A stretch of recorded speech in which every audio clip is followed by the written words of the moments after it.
Hey, Onya Mic community, I am here for a really exciting weekly show because we are talking all about team culture basics.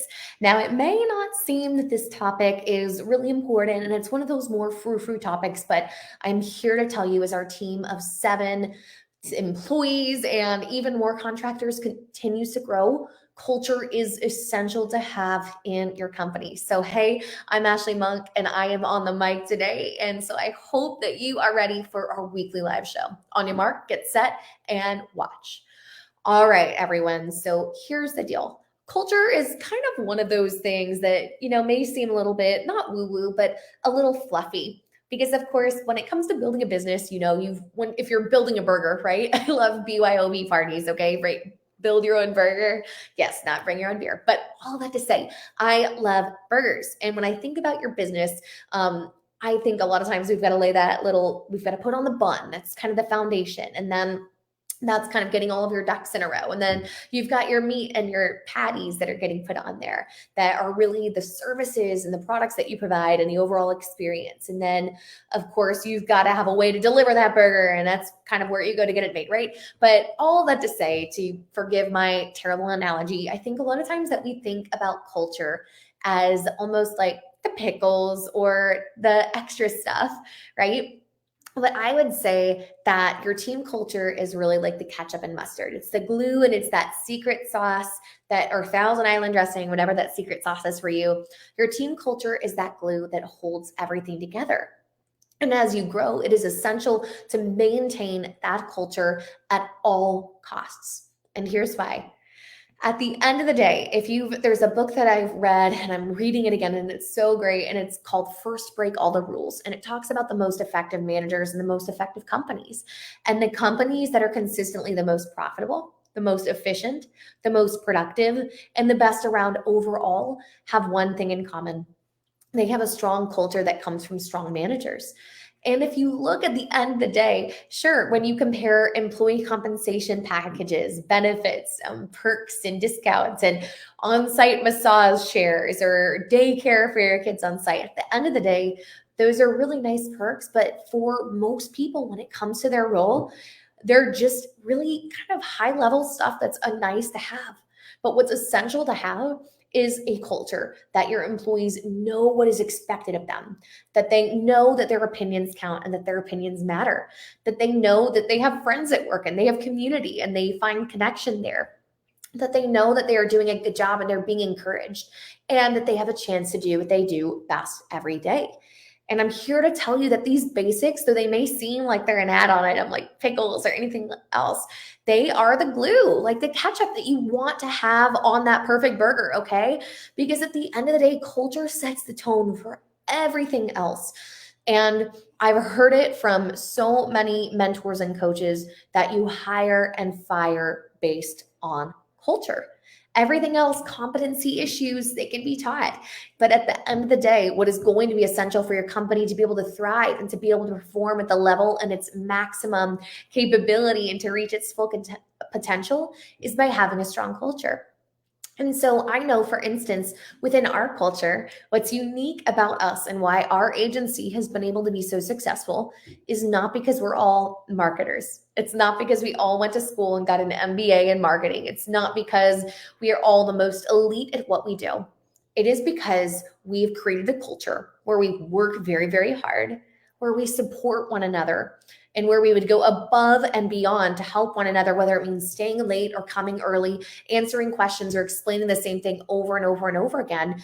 Our company thrives because we are a team. But unfortunately, when that culture is not matched or reflected and people don't fit within that culture, it makes it hard to do what we do best every day. And I've noticed when we've made, maybe it's been a mishire or we've had transitions, it has always been because of a cultural fit or someone has changed and they no longer align with the culture. And that is absolutely an essential concept to master as you grow and scale your company. Because you can hustle your way to 6 figures, and you could or should hustle your ways to 6 figures. I know I did. And you could even hustle your way to 7. You could do it. It is possible. But what kind of life does that have, right? Chances are, if you want to grow a sustainable business that can operate without you and create a business that revolves around your life, not a life that revolves around your business, you need a team. Whether that team is a part-time bookkeeper, a VA that you outsource to, or a full-fledged few full-time employees that are able to support you.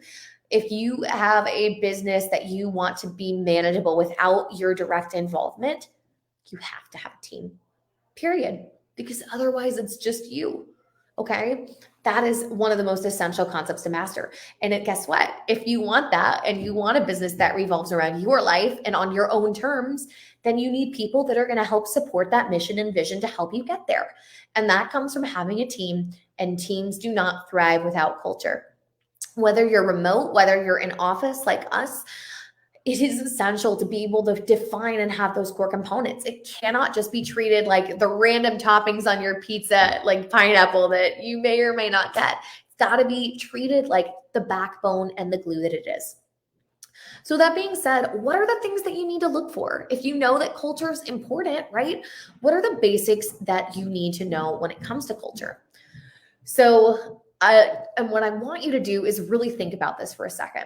Because sure, you've probably taken a course or you've read a leadership book that has you write down in this big frou-frou document or in your journal that you never touch again what your ideal culture should look like. You've probably filled out a worksheet.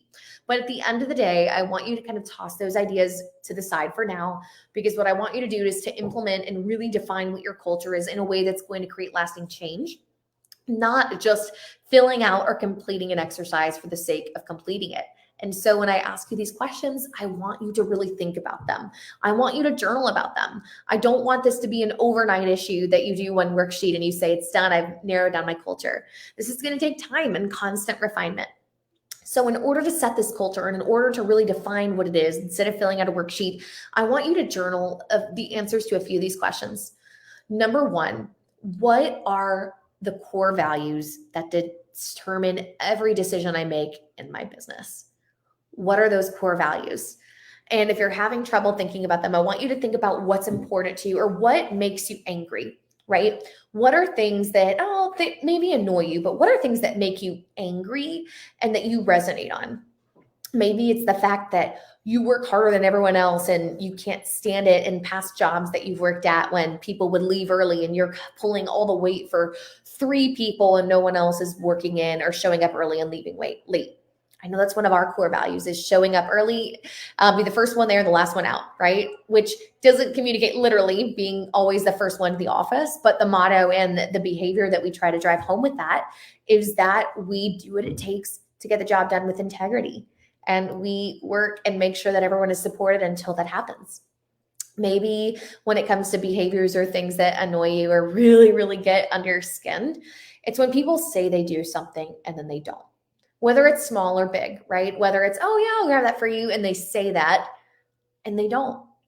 Maybe it's showing up to a Zoom meeting on time, right? Maybe it's you go crazy when it's maybe a person or a prospect or someone you're meeting with is always 2 minutes late, or they don't ask in advance or notify you the courtesy that they're going to be late, or that they aren't resourceful enough to be able to find the broken Zoom link or to ask for a new one. Those are all little things, those things that annoy you and frustrate you. I want you to write them down, because chances are if you write down 10 to 20 of these things that annoy you, you'll be able to circle them and figure out what those core values are that you really want to make sure that you build your business around, right? So showing up late for Zoom meetings, not doing what they say they will do, those are little things. But at the end of the day, they boil down to an integrity issue, which may need to be a core value. And so though they may seem small, you want to make sure that you have a culture in place that values and honors integrity. And you use those as examples of what not to do. Like, hey, for Zoom meetings, we show up 5 minutes early. Hey, if you don't have the link, we make it a rule that we look and before asking for the link, we're resourceful and we look all these places before we do and go ahead and ask again, right? These are just simple things. But the thing to remember is that competency, training, everything is figure outable, as Marie Forleo would say. Everything is teachable. Everything is coachable. But what you cannot change in a person is their character. And at the end of the day, culture really is the body of people and really establishing healthy character of people that come together. And when one person lacks that character or lacks those attributes that the whole collective has, the whole team will suffer. Even if it's a small team, you may not think so. I should say, even especially if you have a small team. And as you build your business, this is more critical in those early stages than you would think. It's not just a frou-frou topping that you need to come back to.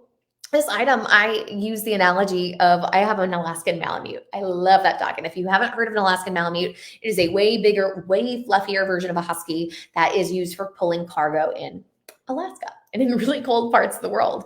And so like huskies, Alaskan Malamutes are part of sled teams that pull precious cargo and pull heavy weight. And so if you're on a team, for instance, and let's say I've got 8 Malamutes and I am kind of coaching them and having them pull this weight and all this freight all across northern Canada. What happens if one of the 8 dogs just decides they don't want to run anymore and they just completely stop? Well, all 7 of the other dogs have to pull that one along, and that dead weight becomes really, really heavy. Sure, if there's 100 dogs pulling the cargo, it might be a little bit easier to notice, but when you've only got 3, 4, 5, 6 people, maybe less, maybe 1 or 2 or 3, and you're pulling all the weight, that load is really heavy for you to carry. And so the smaller your team is, the more important it is that you have this culture thing refined, because guess what? If it gets out of hand, and it could, you are compromising, you are sacrificing the business that you've built and your core values based on one person and accommodating their needs. And as you grow, it is essential to have these as non-negotiable fundamentals that allow you to drive day in and day out of your business. So the first step is honing in and figuring out all of those things that annoy you and drive you absolutely crazy, articulating them and making them clear and concise so that your team, your clients, and anyone you bring on, or anyone that makes that transition, can understand clearly what was expected and what was maybe out of alignment. Number 2, reward and exhibit aspects in the business that drive these behaviors. So whether it's KPIs that reiterate these core values and intertwine them within, whether it's publicly having a wins board for your team to be able to see and to celebrate people that do those things. I know for us, Logan, our director of operations, I wanted to highlight her in our meeting this week because she went above and beyond and really, really demonstrated innovation and integrity, because she found a way to manage my entire inbox when I was gone and allowed me to have vacation time. What a team player and what a mentality that is. And not just inbox zero every day. She knew and observed how stressed that I was about managing my inbox, and she was cleaning out my inbox in ClickUp Zero in real time. Not a part of her job description, not anything I asked her to do. She just did it because she knows that our core value is work hard, play hard, and she was able to step in and really, really support me in doing that. Innovation is another one. Both Fallon and Riley on our team were able to innovate some incredible things this week. And Riley came up with a new way to be able to encourage our clients and different customers with some other touch points that help them feel seen and heard. And Fallon was able to come up with an incredible system that allows us to track even more updates efficiently. Okay, that's innovation. And then we have ambition as one of our core values. Arby, our incredible executive assistant, is just phenomenal. There are times where I literally look and she exudes ambition like none other, because I already see, I'm like, oh my gosh, this was done. How did this get done? I didn't even ask for this. And she takes that extra step to do things with that ambition, to create stuff and to have that grit to go 110% all the way the time. And we reward that and we recognize that. So you want to have ways on your team that you can recognize those things both privately and publicly, and make sure that every time within a 7-day period, not a week goes by where someone doesn't feel recognized, seen, or encouraged and celebrated, and making that a part of your culture. And finally, it's really, really important to celebrate those wins, both privately and collectively. You want to make people feel individually special in a specific way, right? It's one thing to say, Ashley, you're doing such a great job. It's a whole nother level to reinforce that culture by saying, Ashley, I love that even though you're exhausted, that you knew that this live was at 10 o'clock today. And even though you just got back from a long trip, you said that you would be there and you still showed up. And that is amazing.